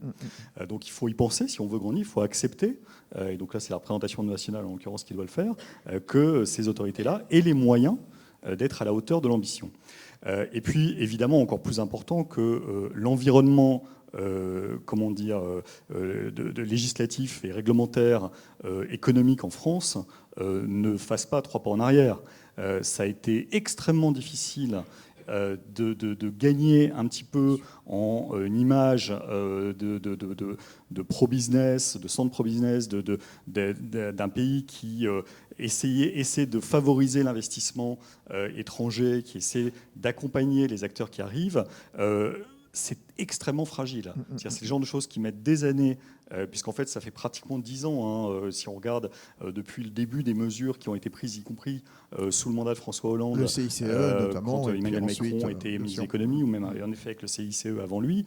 Tout ça, c'est un très très long chemin. Ça peut se défaire très vite si les gens ont l'impression que c'est pas crédible, que c'est fragile, ou si il y a des mesures qui interviennent et qui remettent en cause ça. Donc il y a une stabilité réglementaire, législative qui est extrêmement importante sur les grands piliers. Il y a des points d'amélioration qui restent tout à fait importants à obtenir si on veut aller plus loin. Je pense que très clairement, il faut le dire, en France, et ça ne vaut pas que pour le secteur financier, mais les activités à emploi très qualifié supportent des coûts très élevés. Alors on a quelques patchs, et on a justement le patch du régime des impatriés pour les gens qui n'étaient pas résidents français, mais pour les gens qui sont résidents français, on n'a pas cette mesure-là. Donc il y a encore des progrès à faire là-dessus, et il y a des sujets qui, je pense, devront être abordés dans les prochaines années pour renforcer encore l'attractivité du pays de ce point de vue-là. Et qu'est-ce qu'on développe davantage comme activité? Est-ce qu'il faut accélérer sur les activités de support, de back-office, voire les fonds de pension également? Vous nous direz un mot, Stéphanie, juste après. Par rapport au sujet des retraites, c'est un combat personnel depuis 20 ans dans ce pays. Donc je suis un peu désespéré de voir émerger du disponible pour la retraite, pour l'investissement de long terme via l'épargne retraite. C'est malheureusement quelque chose qui n'est à nouveau pas engagé dans la réforme des retraites par répartition qui a été adoptée cette année. Donc c'est très dommage parce que c'est un manque pour la France, mais c'est un manque pour l'Europe, puisqu'en effet, dans les grandes économies européennes, donc, qui pèsent le plus lourd dans l'Union, il n'y a pas assez de retraite par capitalisation, très clairement. Et donc ça, c'est une vraie faiblesse. C'est pas la seule, mais c'est une des vraies faiblesses de l'Union européenne en matière d'orientation de l'épargne, de choix de produits de long terme, avec l'acceptation qu'il n'y ait pas de la liquidité en permanence sur tous les produits. Donc ça, c'est un handicap, mais c'est pas le sujet, je veux dire, exclusivement français, et surtout, c'est pas le sujet le plus facile à traiter. En revanche, je pense qu'en effet, on peut faire beaucoup dans différentes offres de valeur, si je puis dire, notamment en effet dans les métiers support, tout ce qui peut être des métiers back et middle, ça peut être aussi des fonctions autour de toute l'IT. Là, je pense qu'il y a une offre à proposer qui n'est pas d'ailleurs évidemment que Île-de-France, parce que l'Île-de-France n'est pas toujours l'endroit le plus pertinent pour implanter les métiers, mais nous, on travaille beaucoup en relation, par exemple, avec les Hauts-de-France, avec d'autres régions, sur la capacité de proposer des offres packagées, si je puis dire, où les gens trouvent sur 2 sites d'exploitation, un qui peut être à Paris 8e, qui correspond à certains métiers, et un qui peut être en revanche à un autre endroit, mais qui est bien relié en termes de transport au centre de Paris, et qui va être complémentaire pour l'ensemble d'une économie générale d'une activité. Donc il y a vraiment des choses à faire. Et puis surtout, il y a toute toute une croissance future à capter, parce qu'il y a énormément de gens qui veulent investir dans l'Union européenne et qui viennent de pays non européens et qui regardent comment faire, où aller, où s'implanter, souvent d'ailleurs de manière multiple. Ils ont plusieurs endroits qu'ils vont viser. Ils vont viser en effet une clientèle pour les activités de banque privée, par exemple. Ils vont regarder le tissu PME, ETI dans lequel ils veulent investir, etc. Donc il y a beaucoup encore une fois, de croissance potentielle à venir à capter, sur lequel il faut miser dans tous les métiers. Sylvie, Stéphanie Hubert. Pardon. Oui, deux choses. Je pense qu'un des facteurs, en fait, sur les marchés, ça va être aussi les exigences de la Banque centrale européenne à l'égard de ces établissements qui sont installés au sein de l'UE et à Paris en particulier. On a vu une relocalisation qui était principalement celle de commerciaux. Jusqu'à présent, pas uniquement, on a aussi des traders, mais il y a quand même beaucoup de personnes qui étaient plutôt en front, face aux clients qui sont installés localement. Le sujet, c'est celui de la maîtrise des risques par la Banque centrale européenne. Et donc, elle pousse pour avoir davantage de trading, de gestion des risques à Paris. Et donc, peut-être que voilà, une deuxième vague, ou en tout cas un renforcement de la localisation des personnes pourrait venir de cette action. Ça, c'est pour la localisation des personnes. Pour ce qui concerne les activités elles-mêmes, tout à l'heure, je disais qu'on ne pense pas qu'il y ait une volonté de forte divergence du Royaume-Uni, mais j'ai oublié de mentionner qu'il y a quand même une approche très pragmatique de nos amis britanniques qui fait que dans des règles qui peuvent paraître très spécifiques, très détaillées, il peut y avoir l'introduction de différences importantes qui ont un impact sur la compétitivité des établissements. Et je pense que c'est là qu'il va falloir être très attentif et avoir une agilité que nous n'avons pas aujourd'hui au niveau de l'UE pour pouvoir réagir face à ce genre de divergence. Et puis, c'est un sujet sur lequel on reviendra probablement avec Karel Lanoud d'ici quelques minutes dans sa conclusion, juste avant vos questions. Est-ce qu'il y a une nécessité de relancer dans ce contexte, justement, on va commencer peut-être avec vous, Emmanuel Roland, le chantier de l'union des marchés de capitaux, sorte de système financier européen intégré? Et Sylvie Guyoni, dans son éditorial, rappelait que Bruno Le Maire et Christian Lindner ont publié une tribune conjointe dans le FT. Nous devons combler le fossé entre les marchés des capitaux de l'Union européenne. Alors, c'est quoi les entraves au développement de ces marchés? Quels sont les enjeux de cette union des marchés de capitaux dont on parlait tout à l'heure, notamment avec ces gros besoins pour financer la transition énergétique? Petit tour de table, et puis on aura parlé ensuite à Karel Lanoud. Allez-y, Emmanuel. Je pense que les enjeux, ils sont multiples et sont de niveaux très très différents. Donc il va falloir choisir aussi sa bataille dans l'union des marchés des capitaux. Ce que je voudrais souligner, pour revenir à la question précédente, désolé, mais il y a une très forte attractivité de la zone euro, des investisseurs internationaux. Nous, on le voit dans notre métier. On a des banques japonaises, des banques australiennes, des fonds américains, des banques hongkongaises qui souhaitent venir sur la place de Paris. Ils s'installent parfois des succursales à Paris ou des filiales à Paris pour venir participer à cet écosystème. Donc ça, c'est une très très bonne chose.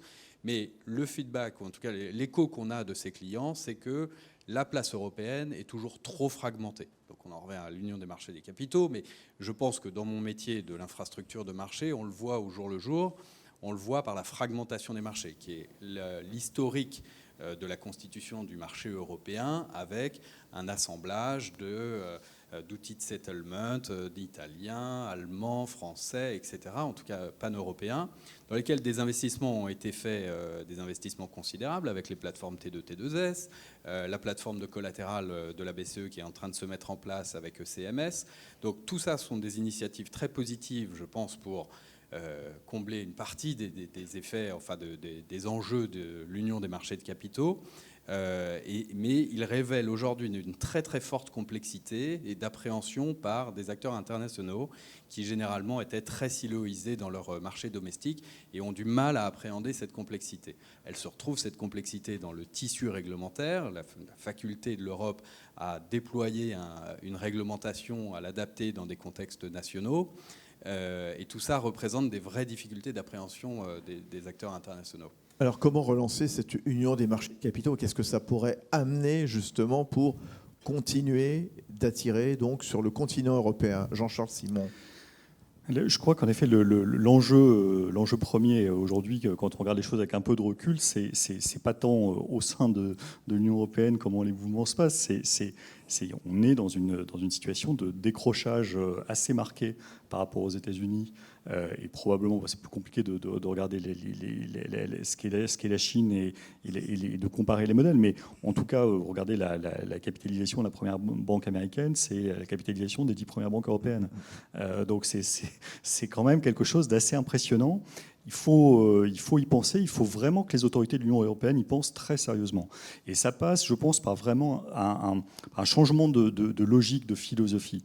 On a eu depuis des décennies une approche de la réglementation financière, on le voit dans l'affaire de la Retail Investment Strategy, qui est totalement orientée sur le consommateur, avec une logique de protection du consommateur, de protection qui s'entend principalement avec l'idée qu'il faut qu'il paye le moins possible, qu'il faut qu'il ait les choses les plus simples possibles et aussi qu'il faut qu'il ait le moins de risques possible.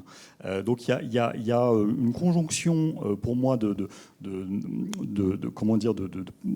vraiment de prémices de la régulation européenne qui porte à finalement déporter la réglementation vers des choix qui ne prennent pas en compte la compétitivité des acteurs de l'Union.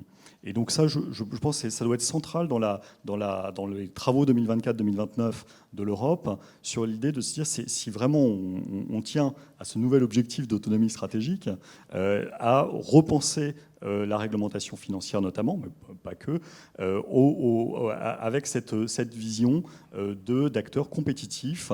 C'est déjà très compliqué parce que nous avons un désavantage compétitif puissant qui est que nous avons 27 réglementations fiscales, sociales, de protection de l'épargne, d'encadrement de l'épargne. Donc on a de toute façon quelque chose qui est moins simple qu'un acteur américain, qu'il s'agisse d'une fintech ou que ce soit un très grand acteur. Dans tous les cas, on n'a pas un marché global de 450 millions. On a vraiment des marchés pour beaucoup de métiers retail qui sont des marchés juxtaposés, mais ce n'est pas un marché unique. Et d'ailleurs, vous le voyez, le transnational est très compliqué à organiser dans beaucoup de métiers de la finance. Donc ça, c'est déjà quelque chose qui ne sera pas changé pour le coup demain, mais il faut que pour tout ce qui est marché de capitaux, infrastructure et organisation d'ensemble, peut-être supervision, il y ait une logique qui soit une logique vraiment pensée pour la compétitivité des acteurs européens. Que met Nicolas Maquel dans cette union des marchés de capitaux? Comment la concevoir? Est-ce que ça doit être une réponse au Brexit tout simplement? Non, ou pas alors là, vraiment pas du tout. Je crois qu'on a... on a entamé ce projet avant Brexit, in tempore non suspecto, certes sous la houlette d'un commissaire britannique à l'époque, mais c'était vraiment quelque chose qui part du constat que dans l'Union européenne, le financement des entreprises se fait essentiellement par les banques, très largement, alors qu'aux États-Unis, il se fait très largement par les marchés de capitaux, et que si on veut offrir surtout aux PME des options plus larges de financement, il faut élargir la gamme des possibilités. Je crois que ce qu'il faut faire, on a parlé tout à l'heure du mandat de compétitivité qu'ont reçu les régulateurs britanniques. C'est certainement pas ça qui sera la solution pour nous. Par contre, c'est la Commission qui devra avoir un mandat de veiller à la compétitivité économique de l'Union européenne. Et vous allez, l'année prochaine, dans les prochains mois, entendre beaucoup. Je crois que Enrico Letta, l'ancien Premier ministre italien, a été mandaté par la présidence belge. Ursula von der Leyen a mandaté Mario Draghi, autre Premier ministre italien. Donc, on va avoir 2 rapports l'année prochaine qui vont vraiment analyser la situation. Et elle est dramatique. Jean-Charles a cité un chiffre, mais il y en a d'autres. Nous, on va publier un rapport en début janvier sur la compétitivité du secteur financier européen par rapport au secteur américain et asiatique. Je peux vous dire, les chiffres, c'est quasiment effrayant. Et la vraie question, c'est voilà, qu'est-ce qu'on va faire? Maintenant, on ne peut pas se défaire de notre histoire. On a tous une histoire, une culture, que ce soit en droit des faillites ou en autre chose, mais il faudra vraiment tous réaliser qu'on ne peut pas en rester là. Merci Jean-Charles Simon, vous allez nous quitter parce que vous avez un train qui vous attend. Les autres, vous restez là, évidemment, Stéphanie, Nicolas, Emmanuel. Karel Lanoux, où est Karel Lanoux, s'il vous plaît? Ah, il n'est pas là? Son train du retard. Eh bien, c'est pas grave. Eh ben, j'espère. À bientôt, Jean-Charles Simon. Bonne fête de fin d'année. En attendant Karel Lanoux, peut-être, on va voir. Eh bien, question donc de la salle. On va vous passer un micro. On va reprendre. Attendez, je vais vous donner le micro de Jean-Charles. Tenez, s'il vous plaît. Alors, question simple, courte, pour essayer d'en prendre un maximum. Monsieur, pour démarrer, s'il vous plaît. Oui, merci et merci pour ce débat extrêmement clair et enrichissant. Je m'appelle Vincent Pourret-Boisserin, je suis inspecteur général au ministère de la Transition écologique. Alors si je suis là, c'est pas parce que je suis ingénieur des ponts, mais c'est parce que en 2018-2019, le Premier ministre m'avait demandé de regarder, de coordonner l'action nationale sur la préparation au Brexit, et notamment au Brexit sans accord pour tout ce qui était des échanges de biens et de personnes. Alors j'ai rencontré beaucoup de gens à cette occasion. J'ai rencontré 2 secteurs industriels. Je fais un agrégat pour le secteur bancaire en l'appelant secteur industriel financier. 2 secteurs qui étaient parfaitement Brexit-proof, avant même qu'on se pose la question. C'était le secteur financier et le secteur aéronautique. Alors, je pense que la discussion qu'on vient d'avoir est une discussion qui, au fond, confirme que ce secteur était assez prêt, finalement, à faire face aux conséquences du Brexit. Et surtout, la place de Londres a été suffisamment, à mon avis, habile pendant cette période pour ne pas trop faire parler d'elle et de faire en sorte qu'elle puisse rester ce qu'elle est, notamment sur la question de compensation, puisqu'elle est restée extrêmement puissante, à l'instar de celle de Chicago. Donc voilà, c'est plus une remarque que je voulais formuler, mais j'aimerais bien avoir quelques réactions par rapport à cette remarque. Alors, qui veut prendre la parole? Emmanuel Renard Peut-être un mot, oui. Emmanuel Roland, pardonnez-moi. Je pense qu'effectivement, nos amis britanniques ont été assez habiles.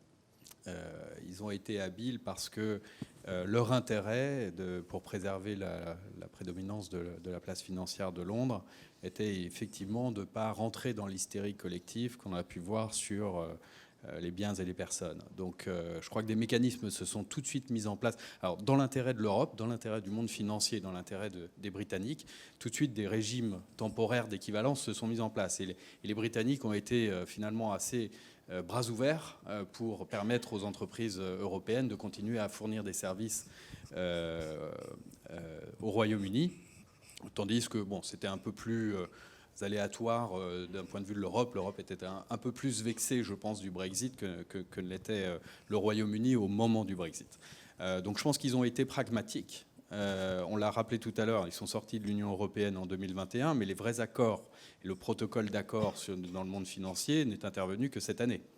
Et là encore, c'était vraiment une approche très pragmatique. Rishi Sunak a commandé ce Memorandum of Understanding dans cette perspective de faire quelques concessions, mais en ne brisant pas la dynamique que pouvait avoir Londres. Donc je rejoins votre commentaire et je trouve que c'est quelque chose qui, de toute façon, est un bien pour tout le monde. Je pense que l'inverse aurait été absolument destructeur pour l'Union européenne et pour les Britanniques. Et à ce titre-là, je pense que nos régulateurs et les autorités ont été assez malines. Après Emmanuel Roland, Nicolas Maquel, peut-être un mot. Et puis après, une autre question, bien sûr. Alors moi, je ne sais pas si on peut se féliciter du fait que ces 2 secteurs-là étaient Brexit-proof au moment de l'entrée en vigueur de Brexit. Ils avaient quand même un certain laps de temps pour s'y préparer. Et je crois que si vous étiez le 23 juin ou le 24 juin à l'aube 2016 un dirigeant d'une banque, ils étaient tous en panic mode à ce moment-là. Pourquoi ? Parce qu'il n'y en avait aucun qui avait fait ce qu'il devait faire, à savoir... préparer la suite. Voilà, c'est plus ou moins une dereliction of duties, hein, ce qu'ils avaient fait. Donc, ils savaient très bien que Brexit va vouloir dire qu'on va sortir non seulement de l'Union européenne, mais du marché intérieur, et que donc on va perdre la possibilité de continuer à servir depuis Londres des clients. Les seuls qui ne l'avaient pas encore compris, c'était les politiques, qui pensaient qu'on pouvait avoir the cake and eat it. Mais l'industrie financière l'avait bien compris. Et ensuite, Mme May, je crois, leur a fait comprendre qu'il n'y aurait pas d'accord sur les services financiers parce que ça n'intéressait pas trop. Voilà. Mais ils sont tous ensuite, dans les semaines ou les mois au plus tard qui suivaient, aller voir les régulateurs à gauche et à droite. Sinon, c'est les autorités, pas les régulateurs, mais les différentes autorités, le prédécesseur de Jean-Charles, moi-même ou d'autres, avec les ministres ou autres qui sont allés les voir, mais ils voulaient tous être fin prêts pour justement ne pas se trouver dans une situation où ils n'allaient plus pouvoir servir leurs clients. Car les services financiers, c'est un secteur réglementé et sans licence, sans agrément, vous ne pouvez pas opérer. Peut-être juste, pardon. Je vous en prie, faudrait Stéphanie, juste 30 directrice secondes. générale de la MAFI. Brexit Proof, pour les établissements bancaires de l'UE, originaires de l'UE, je pense que c'est encore à démontrer. En fait, je pense qu'il est un peu tôt. Et on va voir avec les divergences de règles qui vont apparaître, quels impacts elles vont avoir potentiellement sur la compétitivité de nos établissements et leur capacité à maintenir leur position dans des marchés comme les dérivés, par exemple, où il y a un certain nombre de discussions sur la compensation qui ne sont pas complètement neutres quant à leur impact sur leur compétitivité. Donc je pense qu'il est encore un petit peu tôt pour conclure. Question dans la salle. Madame, je vous en prie. Je crois aussi que ce n'est pas seulement le Brexit qui rend aujourd'hui, comment dire, c'est pas le Brexit qui rend la France sur le plan financier, qui rend que la France et Paris va avoir le marché financier. Aujourd'hui, il y a plusieurs secteurs et plusieurs projets sur lesquels peut-être le président Macron travaille et peut-être on travaille tout le monde pour que sur le plan financier, parmi lesquels par exemple l'accélération de la digitalisation dans le domaine du commerce international. Aujourd'hui, par exemple, et même peut-être Jean-Charles Simon, il est parti, la France et surtout le ministre de la Finance, il a travaillé avec plusieurs de la Chambre de commerce internationale et l'Europlace aussi, pour créer un rapport pour, on va dire, pour modifier les règles de commerce international, pour digitaliser et pour qu'on soit compétitif dans ce domaine. C'est la première, comment dire, le premier pays dans l'Europe. Ce qui fait qu'on va être compétitif aussi dans ce domaine et peut-être on a dépassé dans ce cas l'Allemagne. Sur ce sujet. Oui, mais en fait, j'allais dire, c'est vrai que ce sont toujours les deux aspects. Hein. Il y a l'aspect village gaulois défensif, et puis il y a l'aspect. C'est pas seulement. Il y a l'aspect offensif et capacité à innover oui, et à se développer. C'est ça en sur fait. Le plan industriel aussi, il y a le plan de l'industrialisation de la France, c'est-à-dire il y a plusieurs projets qui s'accélèrent en même temps, qui fait que la France, on va dire, tout ça, ça accélère sur le plan financier, qui fait tout ça, il y a plein de choses qui s'accumulent. Mais tout ça, il faut qu'il y ait en même temps une stabilité politique qui rend une stabilité financière à la fin. C'est justement, c'est une remarque intéressante. L'émergence des populismes qui est un petit peu partout en Europe. On a vu le Royaume-Uni, bien entendu. Bon, on a vu ce qui s'est passé ensuite. On a vu les Pays-Bas il y a 15 jours, 3 semaines. La Hongrie, n'en parlons pas. En Pologne, ils ont rechangé de majorité. En France, on va voir ce qui va se passer évidemment en 2027. On surveille évidemment ce qui se passe du côté des États-Unis l'an prochain et peut-être le retour de Trump. De quelle manière cette émergence des populismes, quelque part, pourrait mettre un frein à cette accélération dont on parlait il y a quelques instants? Allez-y, je vous en prie, Stéphanie. En fait, on faisait le constat de la situation sinon alarmante, au moins vraiment inquiétante, de la compétitivité de nos entreprises européennes et des établissements du secteur financier. Et on faisait le constat du besoin de pouvoir intégrer davantage les marchés de l'Union. Moi, le danger que je vois avec le populisme, c'est le repli sur soi et donc l'inverse de ce qui, à mon avis, est utile pour les marchés financiers et pour l'économie européenne. Nicolas Maquel. Entièrement d'accord. Je crois qu'il y a non seulement différentes conséquences au populisme, dont le protectionnisme et la déglobalisation, mais il y a aussi différentes formes de populisme. Quand vous regardez Trump aux États-Unis, je ne sais pas si l'industrie financière s'en sortait si mal aux États-Unis. Même en Italie, avec Madame Meloni, je ne pense pas qu'elle est en train de vraiment... maintenant, est-ce que ça c'est typique pour les populistes? Peut-être pas. On va voir ce qui se passera aux Pays-Bas si Geert Wilders sera capable de former un gouvernement. On va voir ce qui se fera, notamment dans les élections européennes au mois de juin. Vous avez raison. Parce que je crois que là, on verra une poussée des partis populistes. Et puis, quelles conséquences cela aura sur la réglementation européenne.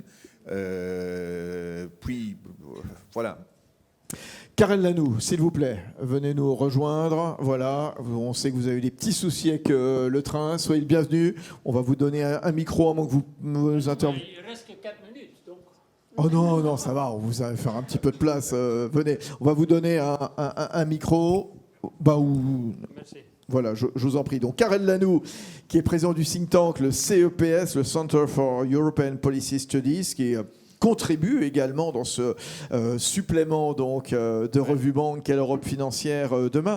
Alors, c'est vrai que c'est un sujet qu'on a abordé notamment au début, et d'ailleurs Nicolas Maquel vous citait très justement, donc dans cette redéfinition, dans ce paysage qui est redessiné.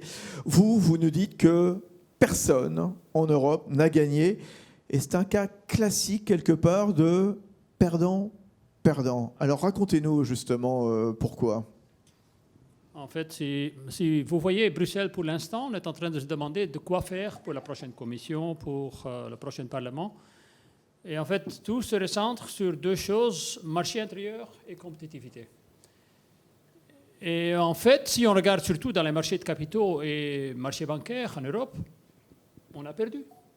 En fait, toute la liquidité est allée aux États-Unis. Et c'est ce qu'on a encore plus vu les dernières années. Ce qui me fait dire, disons, ce qu'on fait avec l'Angleterre, ça n'a pas de sens du tout. On doit coopérer, ce qu'on fait avec les Suisses aussi, au lieu de dire non, on va repatrier ce qu'on peut repatrier de l'Angleterre chez nous. Ce qu'on fait avec la Commission européenne pour l'instant, avec les EMIR 3, qui se discutent dans le Parlement et le Conseil, c'est de penser qu'on pourrait voir, je n'ai pas vu la personne ici dans le panel de LCH, ah oui, pardon. Ah, moi, je pensais que ça serait Corentine, que je connais. Eh oui. Ouais.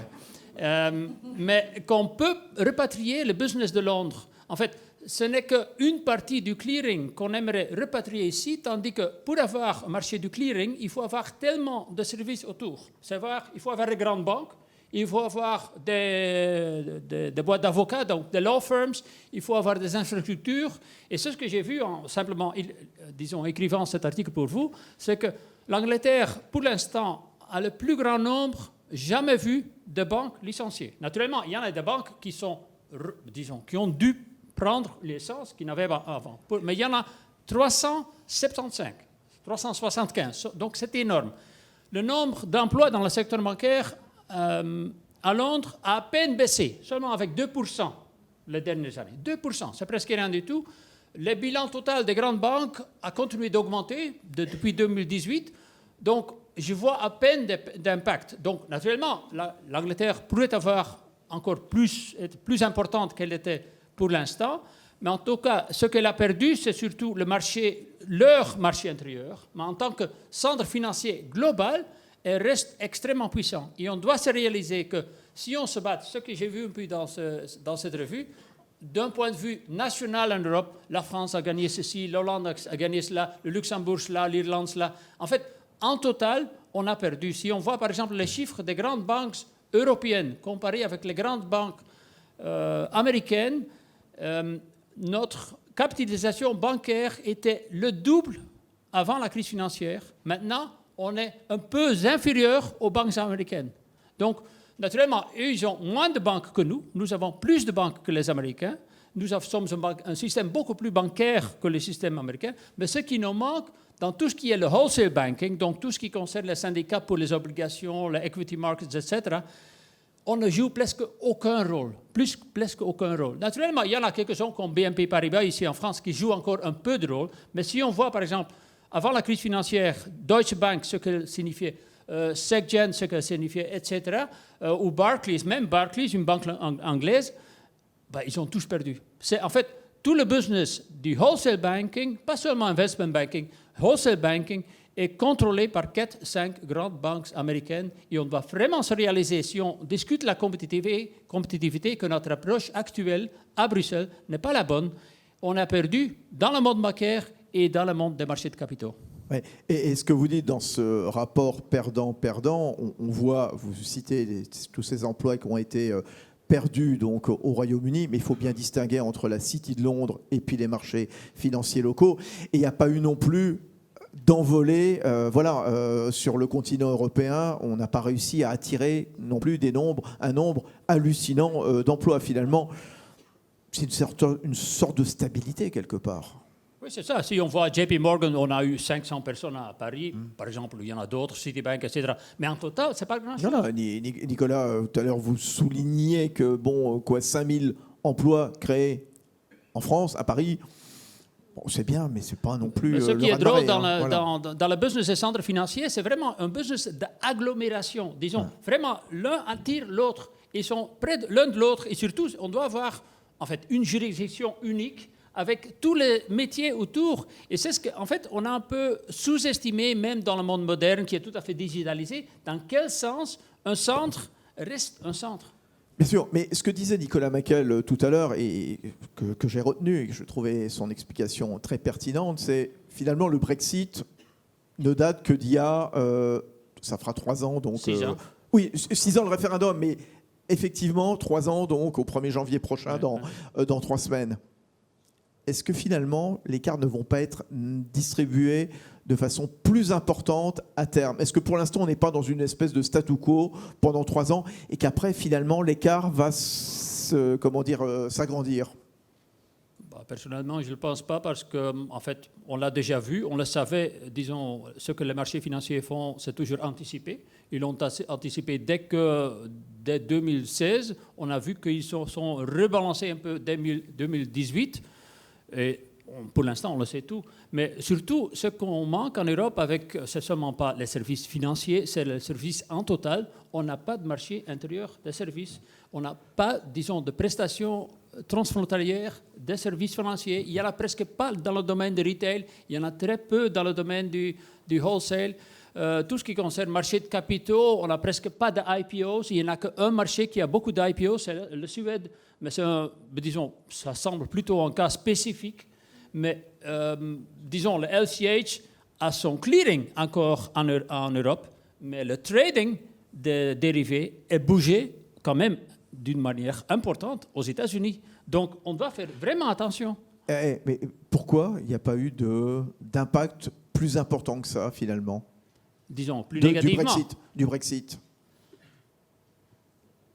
Ce que vous nous dites, finalement, bon, voilà, c'est une sorte de statu quo. Quelque part, il n'y a pas eu vraiment de gros impacts. Mais pour quelle raison, à votre avis? Disons, pour la Grande-Bretagne ou pour l'Europe? Pour l'ensemble, bien sûr. Disons, pour la Grande-Bretagne, parce qu'en fait, un centre financier se fait pas seulement avec la régulation, comme je viens de dire, c'est la conglomération. Surtout, une chose qui est extrêmement importante pour la Grande-Bretagne, c'est le marché de travail. Disons, on a beaucoup moins de réglementation que chez nous. Disons, on a en Europe, en moyenne, le double de l'inflexibilité, de la manque de flexibilité qu'on a en Angleterre. Ça, c'est une chose extrêmement importante, mais aussi, c'est le cadre juridique. On a le common law versus le civil law system. Donc, c'est une chance extrêmement importante. Mais pourquoi en Europe? C'est aussi simple, on n'a pas de marché intérieur. Et c'est ce que, disons, si vous voyez, commencez à voir les rapports de l'État ou ce que Draghi va dire, tout ce qui concerne marché de capitaux, marché financier, y figureront d'une manière importante. Ça, c'est la photographie du moment, mais à terme, justement, en se projetant vers le futur, quel défi l'Europe financière, elle doit relever? Moi, je commencerai avec le bottom-up, avec les CSDs, les CCPs. On continue d'avoir 33 CSDs en Europe et on a toujours dit on peut avoir une interaction entre les chambres de compensation, mais on en a 33. On en a eu 33 en 2000. Nous avons fait le rapport en 2000 pour le groupe Giovannini. Ce marché a à peine changé. On a créé le Target to Security avec la Banque Centrale Européenne, mais on a gardé la structure nationale, un compromis à l'européenne. On garde tout. Et entre-temps, on essaie d'avoir une certaine consolidation. Mais aussi, les banques, il faut avoir beaucoup plus de consolidation au niveau des banques. Si vous voyez, par exemple, quelqu'un qui s'y connaît extrêmement bien, Kian Abu Hossein, qui est l'analyste clé, je pense, de JP Morgan, qui dit une banque wholesale, pour l'instant, doit avoir une seamless processing qui demande tellement de back-office.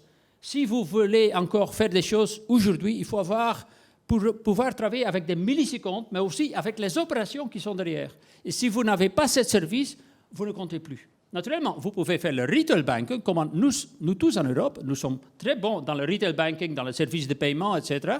Mais dans tout ce qui concerne wholesale banking, on n'a pas la taille de jouer. Et on doit le faire. Et c'est ce qu'on a vu les dernières 10 années. C'est la plupart des banques, des grandes boîtes européennes, ont dit on ne va plus le faire. Le seul qui est vraiment y compte encore, je pense peut-être, avec Crédit Suisse, ça sera UBS et Crédit Suisse. Même BNP Paribas n'est pas très grand si on le compare avec les 4 ou 5 grandes américaines. Qu'est-ce que vous attendez de l'Union des marchés de capitaux, l'UMC, quand on voit tous les enjeux de souveraineté, les enjeux de réindustrialisation, les enjeux de transition énergétique qui vont coûter des dizaines de milliards d'euros? C'est très simple. On essaie de comprendre ce que c'est un marché de capital comparé avec un marché bancaire. Et si je vois, par exemple, ce que je n'avais pas encore lu, la semaine passée, je lisais ce papier franco-allemand de Lindner et de Le Maire. Je trouvais ça dommage. C'est une occasion manquée parce que finalement, ce qu'ils font, c'est défendre le modèle bancaire, mais aussi longtemps qu'on le défend en tant que tel, on n'aura jamais marché de capital. Parce qu'en fait, marché de capital veut dire désintermédiation. Ça veut dire moins d'intermédiation des banques, mais c'est le marché qui le font. Et c'est ce qu'ils ne veulent ou n'osent pas comprendre. Et ça, c'est tellement important. Même la pièce qu'ils ont publiée dans le Financial Times le mois de septembre, ça disait on va respecter, on va garder en fait les priorités ou les prérogatives que les banques ont en combinant, disons, les coûts, faisant le unbundling, qui est pour moi tellement important pour avoir plus de concurrence dans les marchés de capitaux. Ils se sont prononcés contre la unbundling. Parce qu'on ne peut pas avoir un marché de capital si tout est lié et si on ne voit pas le prix clair d'un certain produit. Donc, à la question « Quelle Europe financière demain ?» c'est la question qu'on se pose dans ce supplément. Optimiste ou pessimiste? L'Europe en général, je ne suis pas trop pessimiste. Non, je sais. L'Europe financière, je pense qu'on doit faire beau. Mais c'est pour ça que je fais cette distinction. Retail banking, tout ce qui est lending aux PME, aux clients, petits clients, oui, on est extrêmement bon. Tout ce qui concerne les services de paiement, on est bien, on le fait extrêmement bien. Tout ce qui est marché de capitaux, tout ce qui est wholesale, on ne le fait pas. On a perdu du part de marché. Et si vous voyez, par exemple, les chiffres de la Banque Centrale Européenne sur l'intégration des marchés, on a reculé au lieu d'avancer. Ce qui veut dire qu'il y a moins de concurrence entre les marchés nationaux que plus. Et on doit avoir plus de concurrence parce que ça nous aide tous. Plus de concurrence, ça veut dire que les produits sont moins chers. Mais c'est ce qu'on n'a pas vu. On n'a pas vu d'avancement dans aussi bien plus de business transfrontalières, aussi bien que dans les prix des services financiers, la différence a augmenté au lieu de diminuer. Donc la priorité, c'est quoi? Plus de concurrence. Plus de concurrence. Donc plus de concurrence, plus de transparence dans les produits qu'on a et plus de consolidation, qu'on a des banques plus grandes qui peuvent vraiment jouer au niveau européen et moins de protectionnisme. Il y a tous des formes de protectionnisme et l'Europe est en train de le faire aussi dans l'envergure internationale avec le Carbon Border Adjustment, avec la stratégie autonomie ou l'autonomie stratégique, avec par exemple tout ce qui concerne la sécurité économique. On est en train de se en fait un peu recentrer ou de se rendre plus loin du monde extérieur. Se couper, non? Oui, se couper. Se couper. Ouais. Et ça, c'est pas bon, je pense. Non, bien sûr. Surtout pour les services financiers, parce que parfois on pense qu'on est démoni par les Américains. Ce n'est pas le cas. Le EBA, donc la European Banking Authority, a publié les chiffres. Disons, le part des étrangers dans notre système financier, ce n'est que 12%. Donc, il n'y a pas de problème, je dirais. Ce n'est que 12%. Dans les revenus bancaires, il n'y a que 12% qui vient des non-européens ou des non-Union européenne. Merci à tous les quatre et merci Avec à Jean-Charles plaisir. Simon. Merci d'être venus ce soir. On applaudit, s'il vous plaît, Karen Lanoux, Stéphanie Hubert, merci beaucoup. Merci d'être venu, directrice générale de la MAFI. Nicolas Maquel, président, directeur général de Luxembourg for Finance. Et puis Emmanuel Roland, directeur des opérations de RepoClear, donc au sein de LCH. Merci à toutes, merci à tous. Je vous conseille évidemment de vous pencher sur ce supplément « Quelle Europe financière demain ?» Et puis les organisateurs de Revue Banque vous convient désormais à un délicieux cocktail pour commencer à fêter la fin d'année, le début d'année, Noël, la nouvelle année 2024, etc. Puis rendez-vous vite pour un prochain rendez-vous du Forum des auteurs. Merci à toutes et à tous. Bonne fin d'année. Merci.